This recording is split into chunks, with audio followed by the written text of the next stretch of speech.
Good morning, Lynn Christian at Soul Salt, and today we're going to talk about where neuroscience intersects my work as a coach.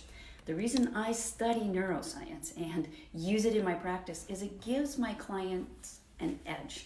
It helps them get to the next level a little more elegantly and effectively and efficiently. And to talk a little bit about it today so you can use neuroscience, let's talk about where you might want to make a change.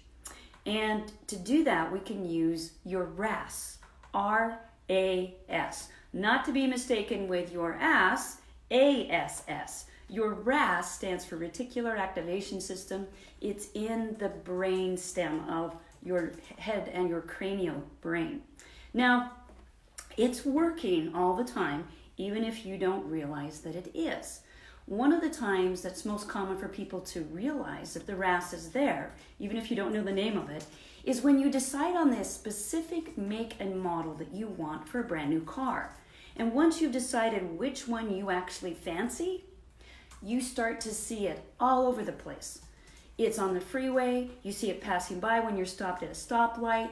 You don't realize how many there are on the road until you decide that you like it.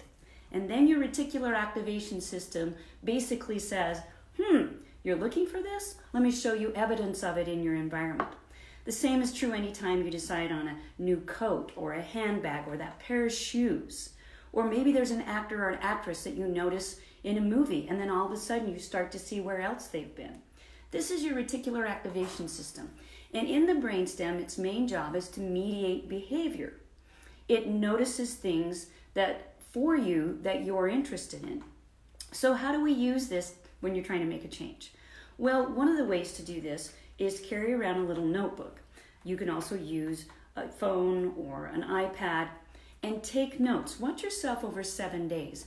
And in particular, let's say you're trying to change, say, the critical nature of your thoughts.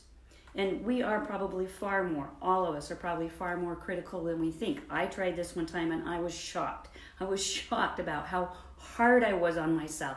So much harder on myself than I am any other person on the world. And it was because I was tracking what was a dialogue between my two ears. So this is a good exercise for all of us. Just note, when you're being critical to yourself, just jot it down. Follow that for 3 to 7 days.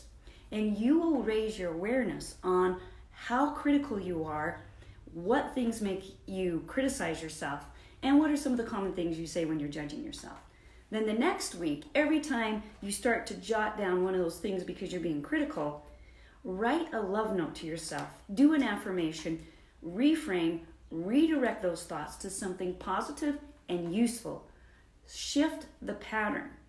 This is one way that we use the element of the RAS, knowledge about our neurochemical and neural networks in our brain, and also realize something that was embedded in what I just said, but maybe not explicit. It takes time to make change.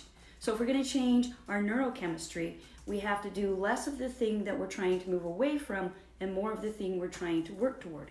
We don't run like a switch that turns on a light and just goes on and off. We're not a binary function like that. We have to build up the chemicals in the brain and then have that electrical shock or that electrical element tie the neurons together to make the change.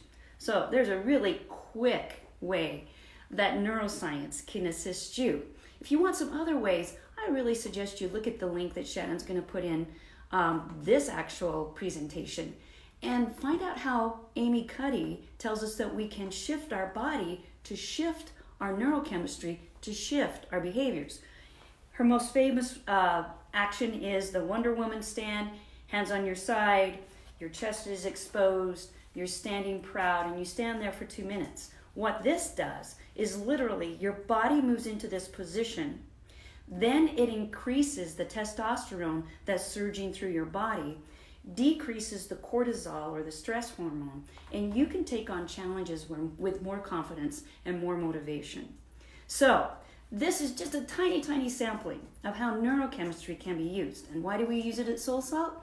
Because it supports our clients to make the vital changes they want to make more effectively, more efficiently, more elegantly, and more scientifically. Thanks for joining us today.